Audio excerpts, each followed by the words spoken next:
In this video, we're going to go over how to multiply fractions. So if I were to give you the problem 2 over 3 times 4 over 5, and I told you to find the answer, how would you do that? Well, our first and second step is going to be to multiply the numerators and then to multiply the denominators. And unlike in addition and subtraction, we don't need a common denominator. So 2 times 4 is going to be equal to 8, and then 3 times 5 is going to be equal to 15.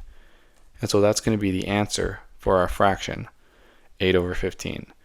Now this is the most basic form of question they can give you. But let's go over a little more complex question right here. So say I were to give you the question 3 over 4 times 8 over 9. And feel free to pause the video and try it on your own. But when you come back, you'll see that the process hasn't changed. Once again, we multiply the numerators and then we multiply the denominators.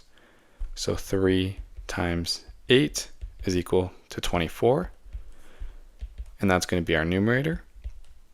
And then 9 times 4, or 4 times 9, it doesn't matter, is equal to 36. And that's our denominator.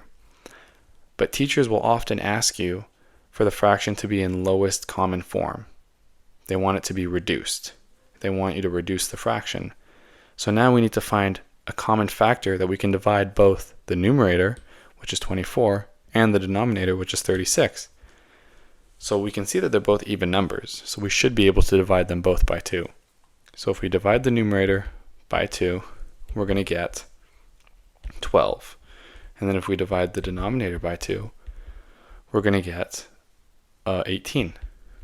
So our next answer is 12 over 18, but that can further be reduced. And we know this is basic math, that we can divide 12 and 18 both by 6. So when we divide 12 by 6 and when we divide 18 by 6, we're going to be left with 2 over 3. And that is our most reduced form, or our lowest common form. And so a common mistake is don't try to find a common denominator because you don't need one when you're multiplying.